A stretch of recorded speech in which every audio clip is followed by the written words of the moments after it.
What's up everyone, this is Elio Hachite here, a landscape photographer from Lebanon. Today I'm going to share with you my honest review about the Fujifilm X-T system. I started my photography career with the X-T4 3 years ago.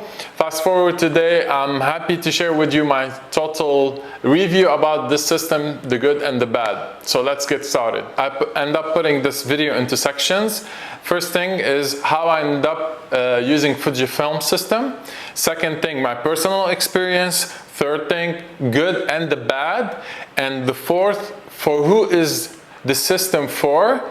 And fifth thing, the last, conclusion and advices. So back in 2020, I was looking for a camera that do videography and photography as a hobby. And I was looking through the internet and doing research, and I ended up seeing on DP review that the X-T4 have a gold award. And in Lebanon, we had a special discount on the camera system that we have $200 off. So I was like quite interested in the system. It was completely new for me. I had the old Canon, the SLR, but I need something new. And it was a good deal for me that it's good in review and also good in price. And we had the agent here. In case something happened, it's totally warranted. I started with the X-T4. It was such a lovely experience to learn photography and go deep into this knowledge of photography with this camera, because it's like super easy to look into the dials and understand the exposure, the ISO and the shutter, just easily to control it. It was a bit bad at the beginning, but later on when I would start to do more research, to learn more, it was quite interesting to have this system, and I'm like now super getting used to it. Now I bought a Nikon Z7 and it's a bit tricky to go between this and that, but I prefer the old dials from top. I took my X-T4 with me everywhere I traveled. I did landscape, seascape, street photography, urban photography, mostly everything. The good thing about the X-T system that it's a lightweight. And second thing, it's a beautiful system. It looks so good, so amazing. Like, I have so many people come to me and ask me, what is this camera? Is it analog? And the film simulation. The most important thing about Fujifilm is the film simulation. It is that important that it makes your workflow super easy. If you don't feel like editing the picture on the software, you just want them straight from the camera. It's so nice. And plus to that, you can download Fuji Weekly. These guys put film recipes that mimic real film looks. And that's amazing. I had so much fun using them.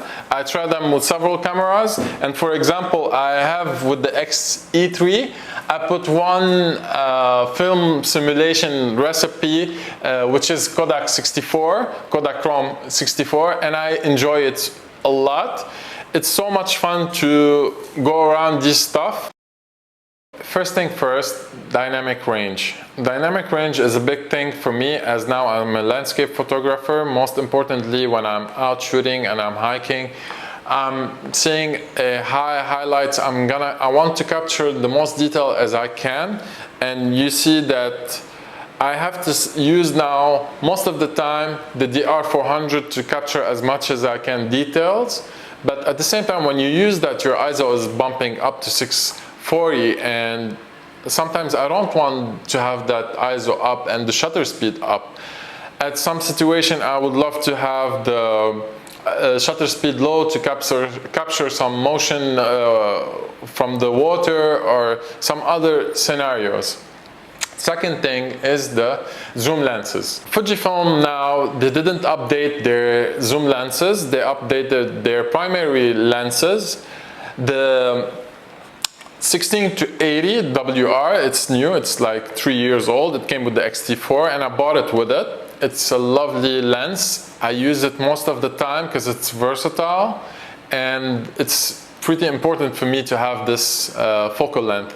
I had the 16 to 55 f2, welcome to Lebanon, f2.8, and I found it was pretty sharp from 16 all the way to 50. At 55, not too sharp. This one, the 16 is a bit soft on the edges, and 70 and 80 is also soft on the edges.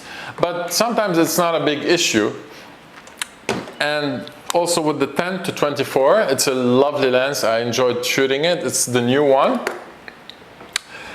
And also it's a soft lens. Even if you put the zoom at the middle, it's not too sharp. It's still soft a bit. Third thing is tracking. So I'm not using tracking that much, but sometimes whenever I go out and shoot events, or like I want to shoot my dogs, I have two lovely dogs, I don't have the options of shooting animals. And with the X-T4 at 2022, like every system mostly had the animal tracking focus, but not the Fujifilm. Well, basically it's for everyone. Someone who loves street photography, someone who loves landscape, someone who loves seascape. It's amazing on the street because it's lightweight, it's small, compact, and it looks analog and vintage, so you won't see people coming at you and being aggressive. They would be like, ah, beautiful camera, what is it? Landscape, it's lightweight, it's easy to carry it with you, and it's very easy to use. The software in it is very simple and basic. I will give this advice as a landscape photographer from my personal experience. This camera is amazing. I used the X-T2 and the X-T3 and the X-T4 like I said, but I didn't consider buying the X-T5. I will come back to that. The 26 megapixel and the 24 from the X-T2 was amazing experience to use this sensor and the camera with all the lenses that I talked about. I would advise definitely if you're new to photography, or you are moderate, or you've been practicing photography before, you're posting your pictures online. If you're not pixel peeping and looking to every single detail in the pictures, it's a great system to switch to, and easy, like I said about the good stuff about it. But I would advise, if you're thinking about updating to the X-T5 or the XH2, which have 40 megapixel, which I thought I wanted to get, but I thought about this twice before buying it. They have specific lenses that works with them, and if you want to have the 100% of the sensor image quality, there's a few lenses that Fujifilm, they just released now, and they're really expensive, and it's like the aperture of 1.2 and 1.4, which I don't need. I usually use the 16 to 80, like the wide zoom lenses, and I don't think that would be possible later on to do a lens for the 40 megapixel, but maybe I'm wrong. For now it's not possible. So I hope you find this video interesting and helpful for you. Thank you for watching. If you like the video, please thumbs up.